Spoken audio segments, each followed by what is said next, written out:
Aku, kata Nabi Muhammad, bukanlah seorang nabi yang diutus oleh Allah untuk melaknat seseorang, untuk mencaci seseorang, akan tetapi beliau diutus oleh Allah Subhanahu wa taala rahmatan lil alamin, sebagai pembawa rahmat. Wa innama ana rahmatul muhda, akulah sang rahmat yang dihadiahkan oleh Allah Subhanahu wa taala kepada umat kita, umat Nabi besar Muhammad sallallahu alaihi wasallam. Coba kita lihat sejarah junjungan Nabi besar Muhammad yang enggak beda dengan sejarah para salaf kita. Rasul sallallahu alaihi wasallam ketika Fathu Makkah, masuk di kota Mekah, dikuasai kota Mekah tersebut, orang-orang yang dahulu mencaci Nabi Muhammad, yang melukai Nabi Muhammad, mereka pada takut datang kepada Rasul, yang pasti ini kita akan diinjak, dicaci, mungkin bahkan dibalas dendam. Tapi apa kata Nabi Muhammad SAW? Idhabu fa'antumut tulaqa. Pulang kalian, pergi kalian, kalian bebas. Agama ini bukan agama balas dendam. Agama ini bukan agama mencaci, menghina seseorang. Itulah yang dicontoh oleh para sahabat dan ahli bait Nabi Muhammad SAW.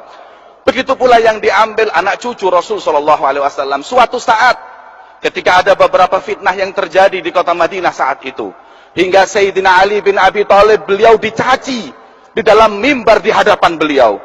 Kemudian saat itu Sayyidina Hasan bin Ali, beliau berkata, "Ya Abi, wahai ayahku, apakah kau diam, kau bungkam kepada orang yang mencacimu? Kenapa kau enggak jawab? Kenapa kau enggak ikut mencaci? Kenapa kau enggak melaknat pula sebagaimana dia melaknatmu, wahai ayahku Ali bin Abi Thalib?" Apa jawab beliau Sayyidina Ali bin Abi Thalib? "Ya waladi Hasan, wahai Hasan anakku, min mata, dari kapan kau lihat jadduka Muhammad SAW yasub wa yal'an? Pernah kau lihat kakekmu Rasulullah mencaci melaknat? Enggak. Kau pernah lihat aku mencaci dan melaknat? Tidak. Terus kalau kau ingin mencaci melaknat, ikut jalan siapa kau? Kita adalah thariqah ahlul bait, jalan keluarga suci Nabi Muhammad SAW, yang enggak kenal mencaci dan dendam kepada siapapun. Diikuti oleh anak cucunya Sayyidina Ali Zainal Abidin radhiyallahu taala anhu. Ketika Sayyidina Ali Zainal Abidin, beliau suatu saat difitnah oleh seseorang. Beliau datang di masjid. Datang seseorang yang waktu itu ingin membayar utang kepada seseorang. Sampai di masjid, lupa uangnya nggak ke bawah. Ketika sampai di masjid, sholat, mau bayar utang, dilihat uangnya nggak ada. Maka dilihat orang yang tadi masuk masjid pertama adalah orang ini. Kemudian dia datangi dan berkata kepada orang tersebut, "Yeh mas, udah jangan pura-pura sholat. Selesaiin sholat, bayar uangnya. Kembalikan uang yang kau curi." Maka kata beliau, "Ya udah, nggak usah marah, ustur. Tutuplah aib itu. Maka berapa uang yang kau ingin ambil, monggo silahkan pulang ke rumah, aku berikan uang tersebut." Ayo cepat. Pulang Sayyidina Ali Zainal Abidin sampai ke rumahnya.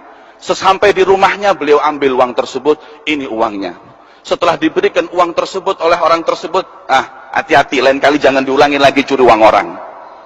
Beliau pun pulang, kemudian ketika dibayarkan sampai di rumahnya, istrinya mengingatkan, "Wahai fulan, katanya tadi mau berangkat ke masjid juga mau bayar utang, kenapa uangnya ditinggal?" "Hah? Uang ketinggalan?" "Iya."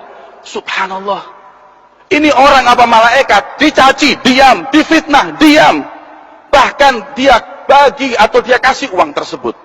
Ketika orang tersebut kemudian ketakutan, subhanallah, saya memfitnah seseorang, menuduh seseorang, kembali ke rumah orang tersebut. Tapi orang itu ketika belum masuk ke rumah Sayyidina Ali Zainal Abidin, beliau menunggu seseorang yang lewat dahulu. Kemudian ada seseorang yang lewat dan berkata, "Wahai fulan, tahukah kau liman rabbu hadal manzil? Pemilik rumah ini siapa? Ama ta'rif hadal bait? Kau nggak tahu ini rumah siapa?" "Nggak tahu." "Kalau kau nggak tahu rumah siapa ini, berarti kau masuk Mekah nggak tahu di mana Ka'bah. Ini rumah Ali Zainal Abidin, anak Husain Ummu Fatimah Zahra binti Rasul." Maka nangis orang tersebut, subhanallah, inilah akhlak Nabi besar Muhammad.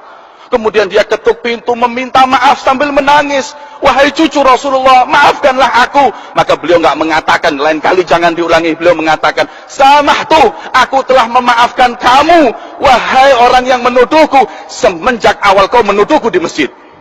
Nggak pakai nunggu ketika pulang. Subhanallah, itulah akhlak suci yang dicontohkan oleh mereka orang-orang yang mulia.